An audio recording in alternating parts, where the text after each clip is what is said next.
ശേഷം ട്രേസ് ചെയ്തെടുക്കുകയാണ്.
തുണിയിൽ വരച്ചെടുത്ത ശേഷം നമുക്ക് ബീഡ്സ് സെലക്ട് ചെയ്യേണ്ടതുണ്ട്. അപ്പോൾ നമ്മുടെ ഫ്രോക്കിൻ്റെ കറക്റ്റ് കളറൊന്നും എടുക്കാതെ, എനിക്ക് ബ്ലൂ കളർ ചെയ്യണം എന്നാണ് ഉള്ളത്. സോ ആ ഫ്രോക്കിൻ്റെ അതേ കളർ ബ്ലൂ എടുക്കാതെ കുറച്ച് ഷെയ്ഡ് മാറി നിൽക്കുന്ന രീതിയിലാണ് സെലക്ട് ചെയ്യേണ്ടത്. അപ്പോൾ ഞാൻ ഇതിൽ നിന്ന് ഒരു കളർ സെലക്ട് ചെയ്തിട്ടുണ്ട്.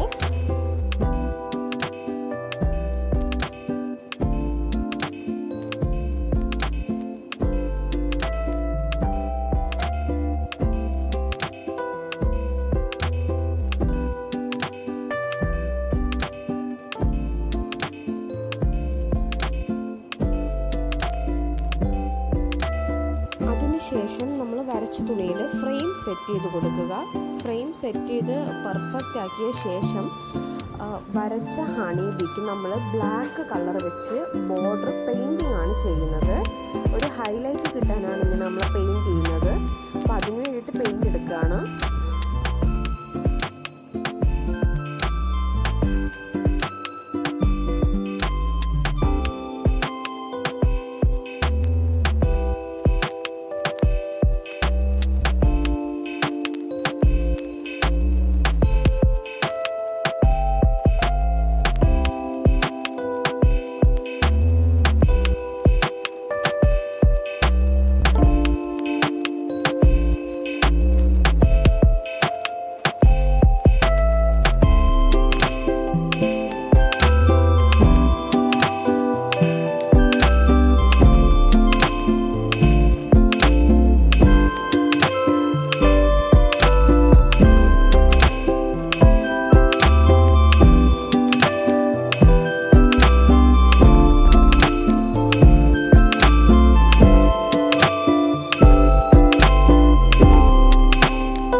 കിട്ടിയിട്ടുണ്ട്. ഇനി ചെയ്യേണ്ടതാണ് ഏറ്റവും ഇമ്പോർട്ടൻ്റ് ആയിട്ടുള്ള കാര്യം.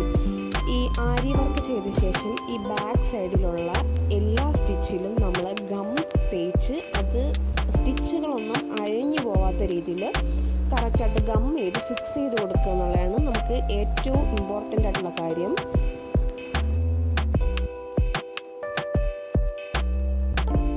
നല്ല രീതിയിൽ ഗം തേച്ച് അത് കറക്റ്റ് ചെയ്ത് കൊടുക്കണം.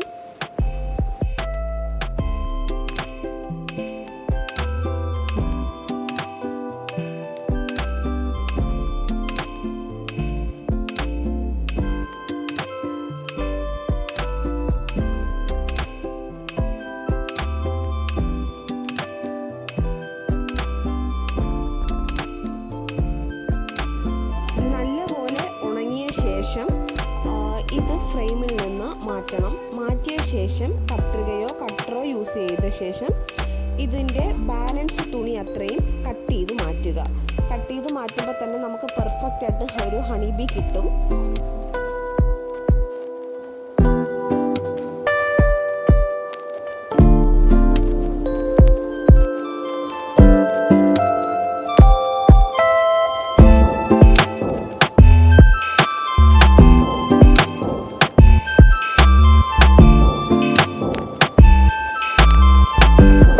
ഹണി ബീ കട്ട് ചെയ്തെടുത്ത ശേഷം നമുക്ക് നോക്കിയാൽ മനസ്സിലാവും ഇതിൻ്റെ സൈഡിലോട്ട് തുണി കംപ്ലീറ്റ് ആയിട്ട് പൊങ്ങി നിൽക്കുന്നത്, അല്ലെങ്കിൽ നൂല് ഇഴുന്ന് പോകുന്നതായിട്ട് നമുക്ക് കാണാൻ പറ്റും. അപ്പോൾ ഞാൻ ചെയ്യുന്നൊരു രീതി എന്ന് വെച്ചാൽ ഒരു തിരി കത്തിച്ച ശേഷം ബാലൻസ് തുണിയോ നൂലോ ഉണ്ടെങ്കിൽ അതിനെ എരിച്ച് കളയുക എന്നുള്ളതാണ്. നമ്മൾ പശ തേച്ച് ഉണങ്ങാൻ വെച്ചതുകൊണ്ട് തന്നെ ഒരുപാട് തുണി എരിഞ്ഞു പോവില്ല, പകരം ആ സൈഡ് കംപ്ലീറ്റ് ആയിട്ട് പെർഫെക്റ്റ് ആയിട്ട് കിട്ടുകയും ചെയ്യും.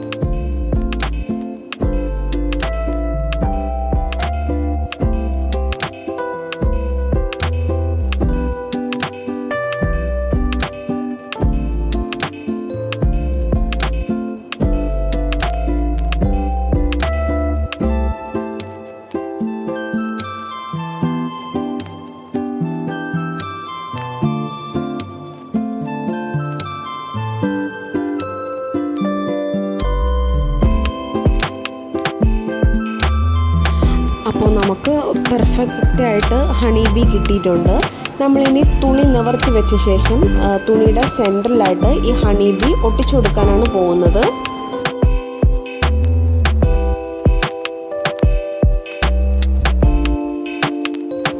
ഹണി ബീയുടെ അടിയിൽ പശ തേച്ച് ഒട്ടിക്കുമ്പോൾ ഫ്രോക്കിൻ്റെ ഫ്രണ്ടിലെ തുണിയും ബാക്കിലെ തുണിയും ഒട്ടും എന്നുള്ളൊരു കാര്യമുള്ളത് കൊണ്ട് ഡ്രസ്സിനകത്തുകൂടെ ഒരു ബുക്കോ ബൈൻഡോ എന്തെങ്കിലും വെക്കാൻ പ്രത്യേകിച്ച് ശ്രദ്ധിക്കണം. അല്ലെങ്കിൽ ഫ്രണ്ടിലെ പാർട്ട് തുണിയും ബാക്കിലെ പാർട്ട് തുണിയും തമ്മിൽ ഒട്ടിപ്പോകാനുള്ള സാധ്യത വളരെ കൂടുതലാണ്. ഞാനൊരു ബുക്ക്, ഒരു ഡയറി എടുത്ത് അകത്ത് വെച്ച ശേഷമാണ് ഈ ഹണി ബീയിൽ പശ തേച്ച ശേഷം ഒട്ടിക്കുന്നത്.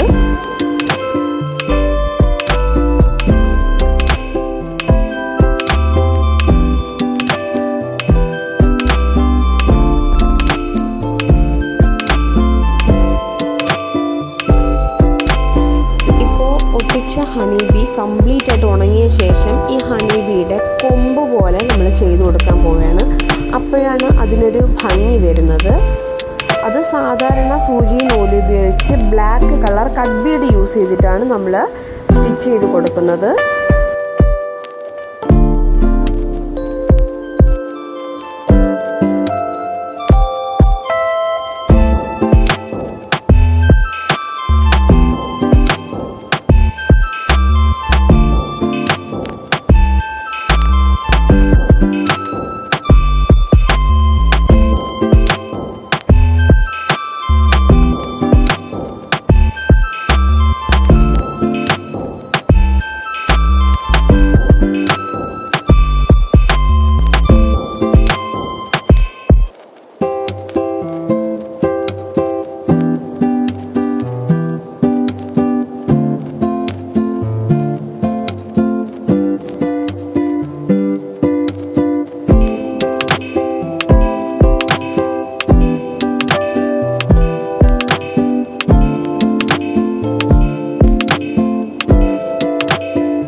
നെക്സ്റ്റ് ചെയ്യാൻ പോകുന്നത് ഈ ഹണി ബീയുടെ ചുറ്റുമായിട്ട് ഈ ഒട്ടിക്കുന്ന ബ്ലാക്ക് കളറ് സ്റ്റോണ് വെച്ച് കൊടുക്കുകയാണ്.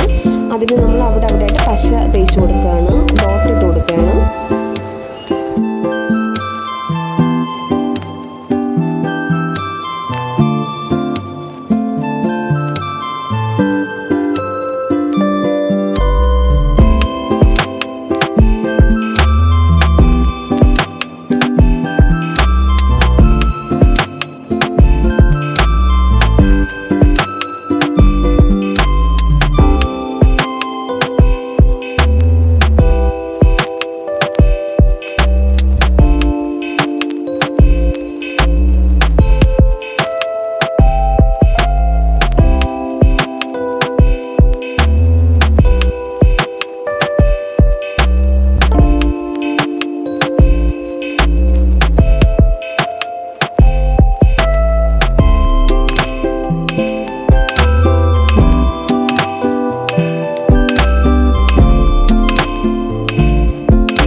ഫിനിഷ് ചെയ്തിട്ടുണ്ട്.